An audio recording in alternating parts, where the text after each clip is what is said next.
I'm gonna be discussing about crime. So our topic includes hacking, identity theft, and credit card fraud. House those roles the web. So I will give an introduction about crime first. So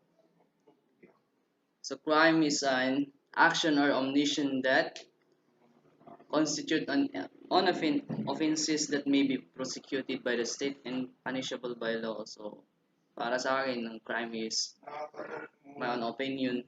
Everything you do or act is against the law is a crime.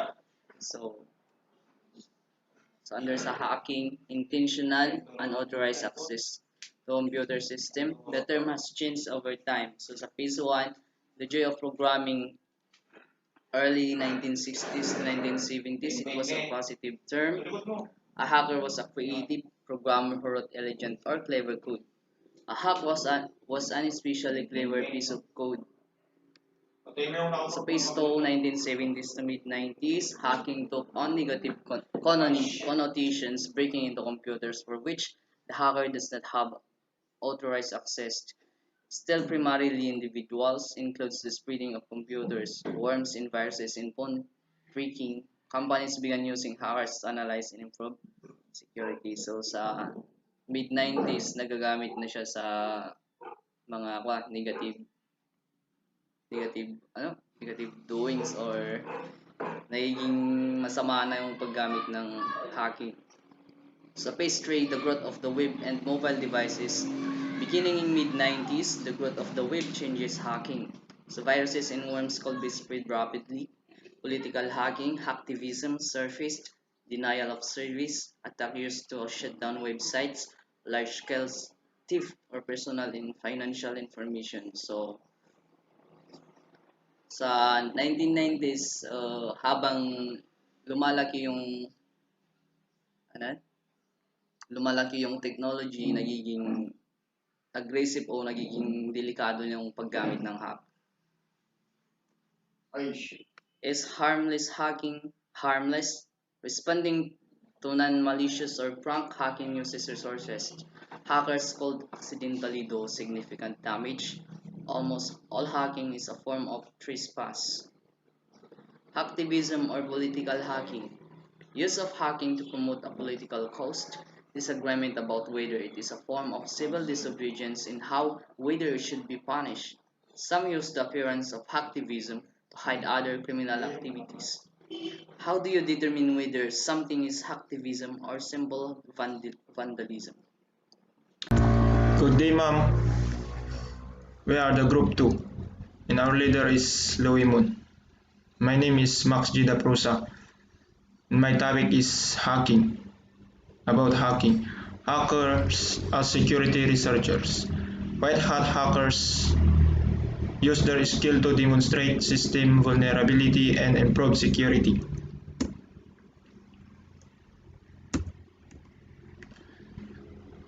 Hacking as foreign policy.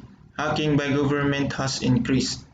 Pentagon has announced it would consider and treat some cyber attack an act of war, and the US might respond with military force.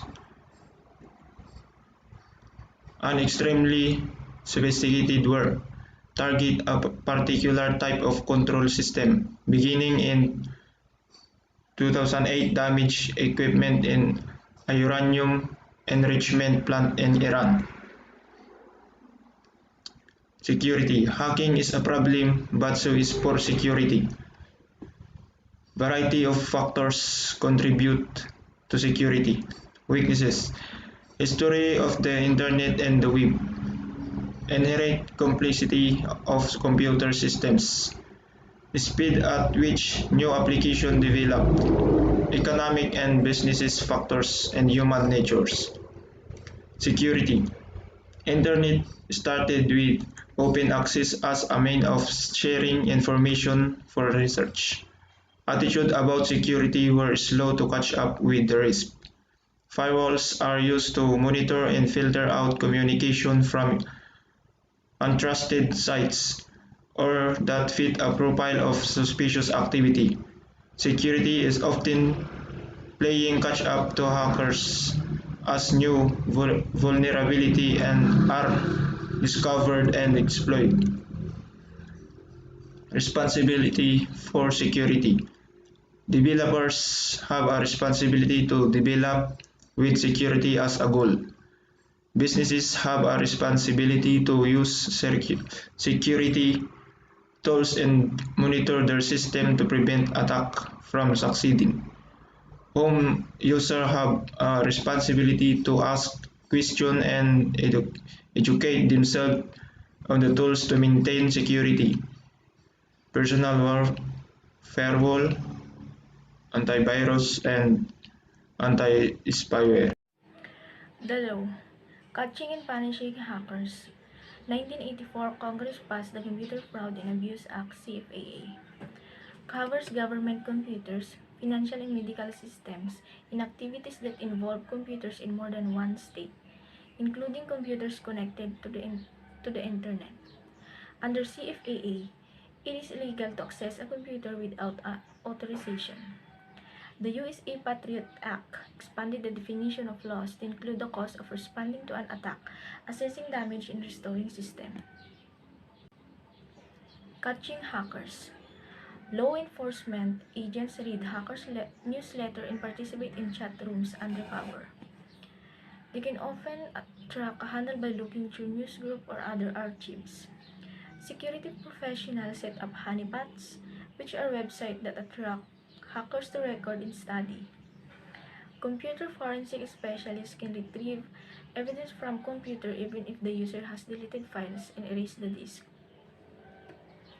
Investigators trace viruses and hacking attacks by using ISP records and router logs. Penalties for young hackers. Many young hackers have matured and gone to productive and responsible careers. Temptation to over or under punish. Sentencing depends on intent and damage done. Most young hackers receive probation, community service, and or fines. Not until 2000 did a young hacker receive time in juvenile detention. Criminalize virus writing in hacker tools. Expansion of the Computer Fraud and Abuse Act. The CFAA predates social networks, smartphones, and sophisticated invisible information gathering. Some prosecutors use the CFAA to bring charges against people or businesses that do unauthorized data collection, is violating terms of agreement, a form of hacking. Good day everyone, my name is Grace Zelgakusan from BSIT4 and our topic is about crime, and for my part is to identify thief and credit card fraud. Stealing identities. Identify thief. Various crime in which criminal use to identify of an unknowing innocent person. Use credit debit card numbers, personal information, and social security numbers. 18 to 29 years olds are the most common victims because they use the web most and are unaware of risk. E-commerce has made it easier to steal and use card numbers without having physical card. Technique used to steal personal and financial information. Requests for personal and financial information disguised as legitimate business communication. Phishing is email. Smishing is text messaging. Phishing is voice phishing. Farming. False website that fish for personal and financial and false URLs and domain name servers. Online resumes and job hunting site may reveal SSNS, work history, birth date, and all other information that can be used and identify theft. Response to identify thief. Authentication of email and websites. Use of encryption to securely store data so it is useless if stolen. authenticating customers to prevent use of stolen numbers, may trade convenience for security. In the event information is stolen, a fraud alert can flag your credit report. Some business will cover the cost of a credit report if your information has been stolen. Authenticating customer and preventing use of stolen numbers. Activation for new credit cards. Retailers do not print the full card number and expiration date on receipt. Software detect unusual spending activities and will prompt retailers to ask for identifying information. Services like PayPal acts as third party, allowing a customer to make a purchase without revealing their credit card information to a stranger. Biometrics. It is a biological characteristic unique to an individual. No external item like card, keys, and etc. to be stolen. Use in areas where security needs to be high, such as identifying air personnel. Biometric can be full, but more difficult to do so, especially as more sophisticated systems are developed. Whose laws rule the web? When digital actions cross borders. Laws vary from country to country. Corporations that do business in multiple countries must comply with the laws of all the countries involved. Someone whose actions are legal in their own country may face prosecution in another country when their actions are illegal. Yahoo and French censorship. Display and sale of Nazi memorabilia illegal in France and Germany. Yahoo was sued in French court because French citizens could view Nazi memorabilia offered on Yahoo's US-based auction sites.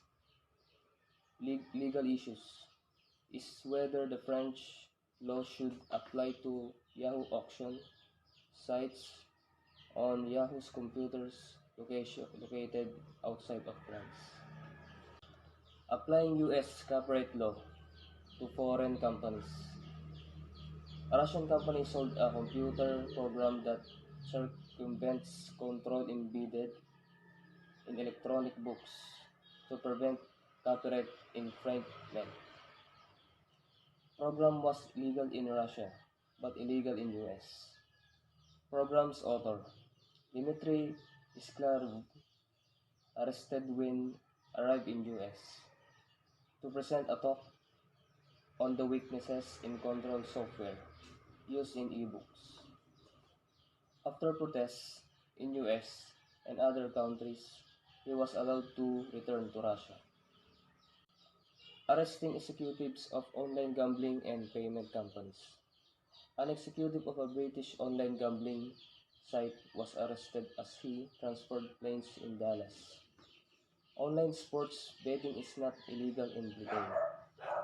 Unlawful Internet Gambling Enforcement Act prohibits credit card and online payment companies from processing transactions between bettors and gambling sites. Libel speech and commercial law. Even if something is illegal in both countries, the exact law and associated penalties may vary. In case of libel, and burden proof differs in different countries.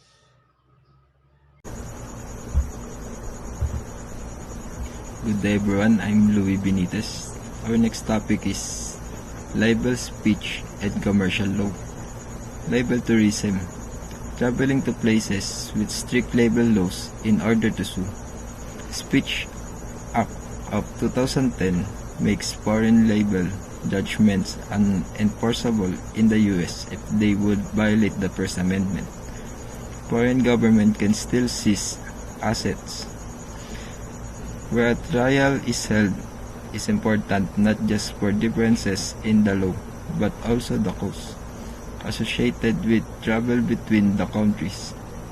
Cases can takes some time to come to trial and may require numerous trips. Freedom of speech suffers if businesses follow laws of the most restrictive countries. Some countries have strict regulations on commercial speech and advertising. Next one is culture, law, and ethics. Respecting cultural differences is not the same as respecting laws. Where a large majority of people in a country support prohibition on certain content, is it ethically proper to abandon the basic human rights of free expression and freedom of religion for minorities? Next is potential solution. International agreements. Countries of the World Trade Organization or WTO agree not to prevent their citizens from buying certain services from other countries if those services are legal in their own. The WTO agreement does not help when a product, service, or information is legal in one country and not other. Alternative principles. Responsibility to prevent access. Publisher must prevent material or services from being accessed in countries where they are illegal. Authority to prevent entry. Government of country A can act within country A to try to block the entrance of material that is illegal there, but may not apply its laws to the people who create and publish the material or provide a service in country B if it is illegal there.